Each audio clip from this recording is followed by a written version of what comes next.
Hey, it's Caleb Lynch back with you here on the Daily Pause, and I am joined with a super special guest today. His name is Jeremy White. He is from California. He's a pastor at Valley Church. Is that what it is, Jeremy? Yes, sir.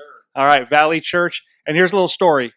So, Jeremy, when Open Door was going through a time of needing to find a new lead pastor, we heard of this awesome guy named Jeremy. So, we pursued him to be your pastor at Open Door Fellowship, but he said no. He was too in love with his church back home. And so you're stuck with me now. And so to prevent you from being too disappointed, I had to get him on here so that you at least got a little bit of the love of Jeremy White and a little bit of the wisdom. So Jeremy, great to have you, man. How you holding up? How's your family doing? And how's this whole crazy quarantine stuff going for you? Well, we're good. I just want to say thanks for that kind introduction too. The reality is, had I accepted the position, this guy would have been my first hire. So if that means anything, but anyway, yeah, we're doing well. It's tough. We're about a little over a month into this thing. 5 weeks now of doing complete services online, right? Just like you guys are doing, and it's a different thing for us as a church and us as a family. But I think we're staying positive. But this is going to be a tough month. This next month, we're bracing for it from the standpoint of shepherding people through this.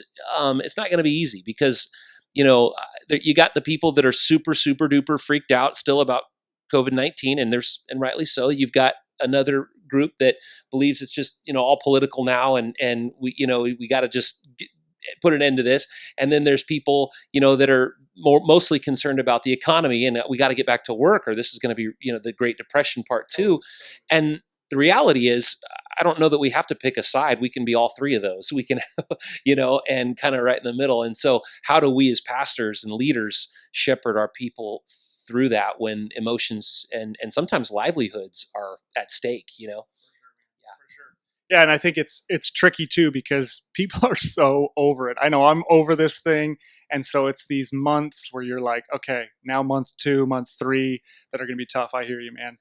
Well, thanks for joining me. We are trying to, as best we can, do some social distancing. We've cleaned the microphone and our hands well, so we're doing well. But Jeremy's visiting from California mainly just to come hang out with me. So no, he's got family here, and we're just stealing him for a little bit. But Jeremy, tell me a little bit about. We're in this middle of this theme called pause, and we're choosing to believe that this time of pause, that there's potential for us to actually take a pause and maybe reset or recenter or maybe let the Lord speak some truth to our heart during this time. Maybe even create some new patterns for when we come out of this. What is there anything that the Lord is teaching you? Anything that you guys are doing as a church?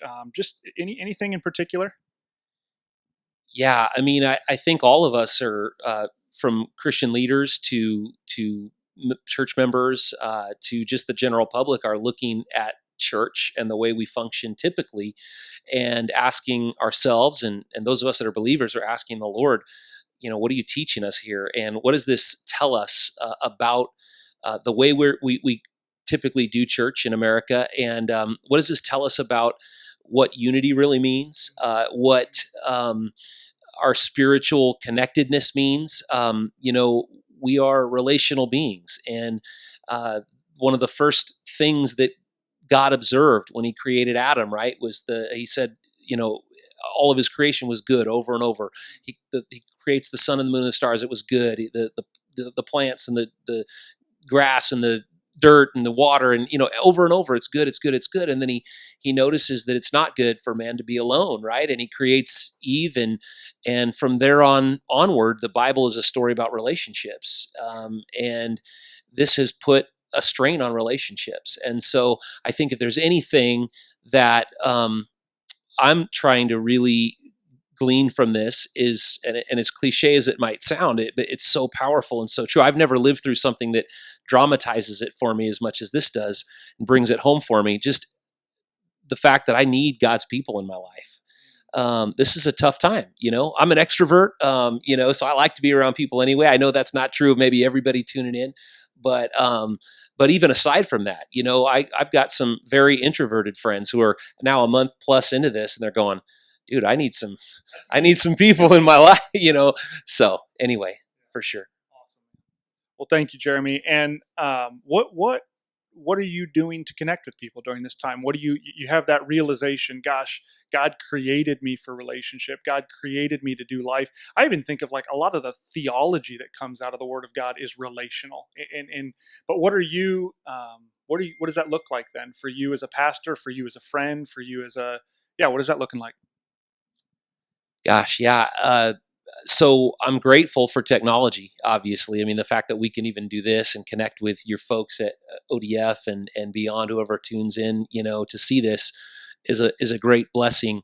But again, I I guess what it's looking like for me is I'm just forced to be a little bit more creative in the way that I connect with people, which is a good thing, I guess. But I have a hunch that certainly with me and I think with most everybody who considers themselves to enjoy relationships, I think we're never gonna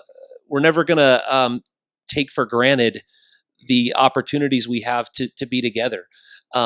You know, I think that oftentimes the church is rightly criticized for being too event driven or attractional and not missional enough. And I get those arguments, but at the same time, I don't think it has to be a both and or an either or. I think it can be a both and. And I think there's really merit, obviously, to building those missional relationships with your neighbors and your people that your kids go to school with and all of that. But I also think there's something to be said for having the freedom to gather in larger contexts and worshiping together and the power in those unique settings. And I don't think I'm ever going to take them for granted again. Absolutely. And one of the things that got my heart excited, Jeremy, was your text message the other day of saying, "Hey, what if a bunch of pastors from all over the country just did a Zoom call together and we sat on our back patios and just hung out, got to know each other, listened to each other's stories, and those kind of things." Right now, for me, I'm actually more of an introvert, and but those things right now, that gives me life because you just know how much you need it and value it. So I think you're absolutely right. And Jeremy, I even take it as you're saying this as just that reminder that there are tons of those people that I miss, and there's plenty of ways for me to connect with them. And so I'm gonna use this time as we slow down, as we pause, as we take a breath to realize, gosh, those relationships are valuable to me, and I don't want to miss out. Even during this time, I don't want to miss out on developing those relationships. So thanks for joining us, man. And thanks for tuning in, everyone, for another session of Daily Pause. I hope this encouraged you. I hope this reminded you of the importance of those people around you. And I hope that even as we start figuring out what is this going to look like to go back, that that you create new rhythms and new patterns for saying, "Hey, I need to pursue people. I need people speaking into my life and." Baking that into your schedule, baking that into your lives. And so, love you guys. I miss you like crazy. And thanks for tuning in. We'll catch you next time. Bye.